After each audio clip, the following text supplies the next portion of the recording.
There are three terms that are used between these lovers and friends. And your job is to pick them out.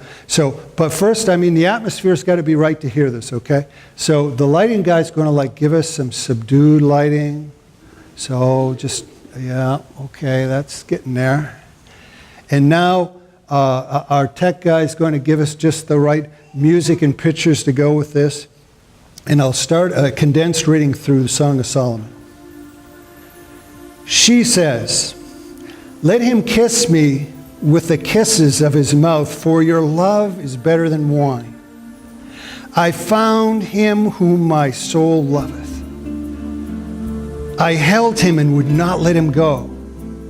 He said, behold, you are fair, my love. Behold, you are fair. Your lips are like the strand of scarlet, and your mouth is lovely.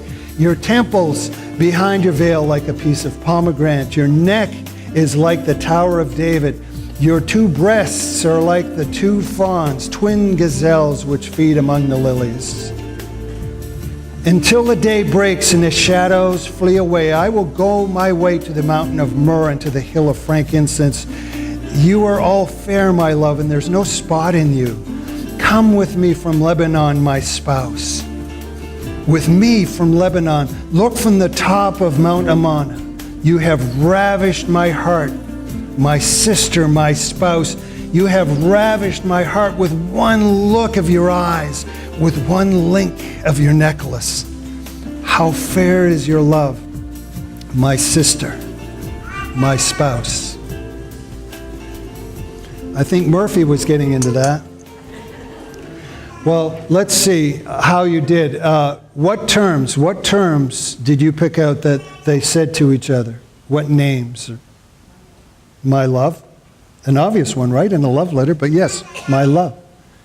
Anything else? My sister, did somebody say? The first class got that, or the first service got that one real quick. Is that, wait a minute, love letter, what is this my sister stuff? But that comes into something really interesting. Anyone catch? There's a third one that's real obvious. My spouse. There they are. The three terms that we will look at, like three strands of a cord in this, in a bond, are those three terms. My love, my sister, my spouse. Now here's the thing, there's literal meanings, yes, but this was written in ancient Hebrew. So there's subtleties, even full meanings that get lost when they get translated into English. And those subtleties may be the very thing that would help us in our marriages, in our relationships. So let's take a look at them. We'll start unpacking them a little bit. My love was the first one. And yes, it was pointed out. My love, we understand there's the physical tension in there. There's a man and there's a woman, and he knows he's a man and she knows she's a woman, and they're happy. That's what they each is, and they celebrate the difference that complements in being that man and woman. They're happy about the physical side of it. They're happy about that. There is a physical side to a good marriage. But my love is an interesting word, and it has a meaning in the Hebrew that we would never equate.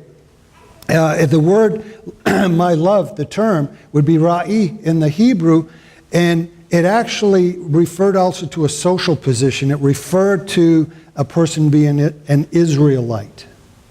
One Israelite to another. Think of what this would mean. Let's put ourselves in their shoes. Being an Israelite, you're the legacy of Abraham. You are of value for who you are, your lineage. It goes beyond physical. You are of value right down to the spiritual. You are part of the family of God. So when you call somebody Ra'i, they are a valuable person. They are respected by you. Respect in the friendship. Respect in the friend. A good marriage will not last without that respect going on. Without the respect, the value in the other person. So we have all of this going on already in the first term. The second one, my sister. Yeah, that makes us kind of perk up an ear on this. Well, the word in that ancient Hebrew again, achath. And guess what? It does mean literally sister. So, no, but we know that can't be really it. because just good hermeneutics, just good Bible study. If we went back into Leviticus 18, it's real clear God frowns very, very much on incest. So that can't be the literal meaning. And it isn't. There's a figurative meaning to the word my sister too. And if we put it in our vernacular, probably the best word I can think of to come up with would be soulmate.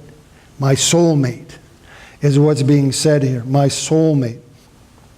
Urban Dictionary is one of those crowdsourced ones you'll find. But as I look through a whole bunch of dictionaries, I kind of like the way the author described in a condensed form here what they said about soulmate. They said, your soulmate understands and connects with you in every way and on every level, which brings a sense of peace and calmness and happiness when you are around them. This connection develops over time. You are also all that much more aware of the beauty in life in general because you have been given a great gift and will always be thankful. Now, it maybe sounds little bit idealistic there, but it's hitting on some good points, is that when we talk about this relationship in around it, a healthy, a blessed marriage, you need the friendship, you need the respect, but there's something that goes beyond that.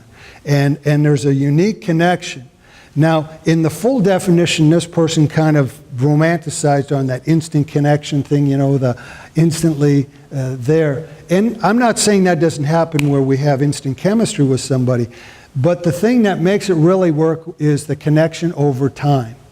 Connection over time. I look out here and I know that a lot of us in here, we have some time invested in that person we're sitting next to. And that time is one of two things, depending on how you use it. It either is a liability where you've gone astray, or it is something that has brought you closer together that no affair is ever going to match. You suffered together. You rejoiced together. You did these things together. And you chose whether to let that draw you closer together or send you further apart. There was a choice involved in there. But consider this, the investment of your time together combined with the my love of the first term. Man, that's just two strands of this bond we're talking about, and it's already nearly unbreakable.